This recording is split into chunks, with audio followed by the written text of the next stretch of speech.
Bonjour, bienvenue à cette émission pendant laquelle on va partager un retour d'expérience de chercheuse. J'ai l'honneur d'accueillir aujourd'hui une chère copine, une chère collègue avec qui on est en train de mener un projet avec une plateforme industrielle courrier en Auvergne de la Poste.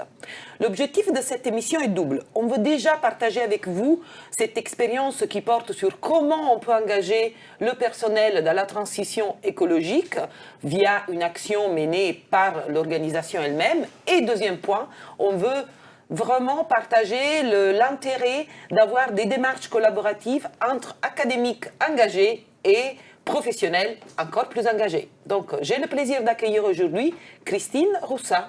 Bonjour. Bonjour, chère Christine. Est-ce que tu peux te présenter succinctement ? Oui, bonjour Valentina. Eh bien, je m'appelle donc Christine Roussat, tu l'as dit. Je suis maître de conférence, enseignant-chercheur à l'Université Clermont-Auvergne et je fais de la recherche donc en logistique durable. Oui, depuis longtemps. Maintenant. Depuis longtemps, oui. Alors, allons tout droit à l'objet de notre émission. De quel projet s'agit-il ? Nous, on aime bien parler de recherche-action. Je te laisse la parole. Alors oui, c'est effectivement un projet de recherche-action. Alors qu'est-ce que ça veut dire recherche-action ? En fait, ça veut dire que c'est un projet où on va à la fois chercher à produire de la connaissance scientifique ou activer des connaissances scientifiques, mais dans un contexte où on va tenter d'impulser des actions transformatrices sur un terrain. Donc ici, une entreprise, la Poste, comme tu l'as dit tout à l'heure. Très bien. Alors, ce projet, il implique qui ? Quel est l'objet de ce projet ? Alors, ce projet, d'abord, il vient d'une rencontre, on va dire, au hasard, puisque à l'occasion en fait d'un mail collectif, j'ai été informée que la plateforme de la Poste en Auvergne avait implanté une forêt urbaine, donc sur une friche de 7000 m². Donc j'ai trouvé ça très intéressant, d'autant que l'information que j'avais à disposition montrait qu'en fait les salariés étaient impliqués dans ce projet de manière volontaire.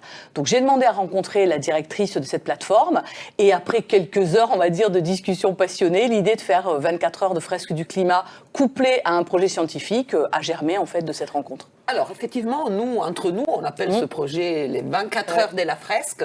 Est-ce que tu peux expliquer en quoi le projet a consisté sur le terrain et le projet de recherche et pourquoi on a fait 24 heures ? Ça a été fatigant, n'est-ce pas ? Oui, c'était un peu fatigant. Alors, pourquoi est-ce que le projet a émergé ? La directrice de la PIC Auvergne est en fait extrêmement impliquée à titre personnel dans la transition climatique et elle cherchait un moyen, donc la forêt urbaine était une première intention, un moyen donc d'embarquer quelque part les employés de la plateforme avec elle. Et toi et moi, nous sommes animatrices de la fresque du climat, donc c'est un outil de pédagogie autour du rapport du GIEC et donc on s'est dit que ce serait une bonne idée d'en passer par cet outil. Ensuite, les employés de la plateforme, qui sont au nombre de 300 effectifs total, travaillent sur 5 ou 6 chiffres différents et couvrent les 24 heures. Donc ça me paraissait parfaitement logique, dans la mesure où on allait proposer quelque chose de différent, de le proposer sur la totalité des heures que leur travail couvrait, d'où l'idée des 24 heures de la fresque. Donc, une sensibilisation à la base scientifique de la transition climatique d'une part, un projet de recherche d'autre part, où en fait, à l'aide d'enquêtes statistiques, on a essayé d'explorer d'une part les connaissances des employés au regard de la transition climatique, d'autre part leur perception du rôle des différents acteurs, et enfin leur volonté ou pas de s'engager dans la transition avec leur entreprise ou dans d'autres cercles. Merci beaucoup. Et on est en plein déroulement du projet, mais on a eu déjà un premier retour d'expérience que d'ailleurs nous avons partagé déjà avec les opérateurs de la plateforme. Est-ce que tu peux partager un peu ces premiers éléments de conclusion et d'ouverture vers de nouvelles étapes ?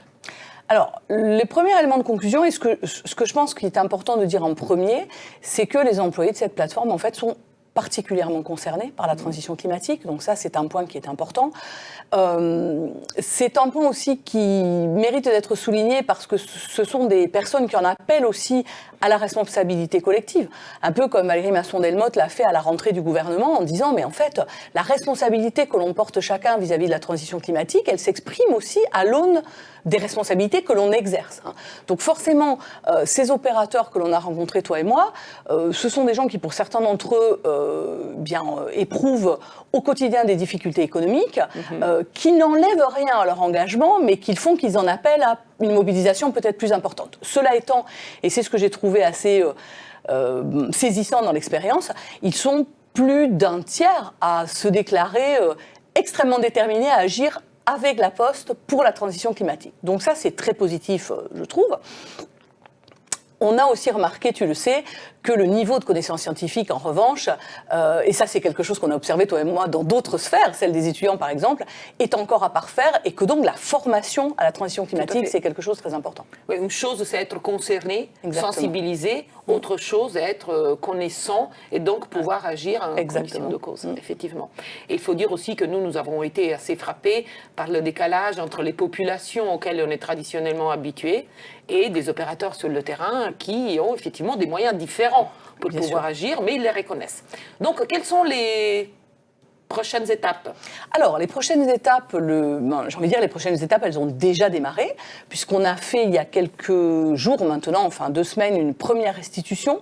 Alors, ça a été aussi un moment très fort, puisque je disais tout à l'heure que plus d'un tiers des opérateurs rencontrés s'étaient déclarés désireux de s'impliquer, et en fait, ils étaient là, donc au moment de la restitution, donc c'était pas de vaines paroles.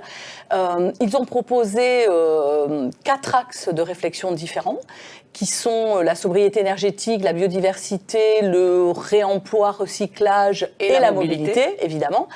Et ils ont proposé de nombreuses actions très concrètes avec, j'ai trouvé, beaucoup d'imagination, beaucoup de pertinence. Et ils se sont ensuite spontanément affectés dans des groupes. Donc, reste maintenant à piloter cet élan, à faire en sorte que cette co-construction d'actions pour le climat, elle se déroule.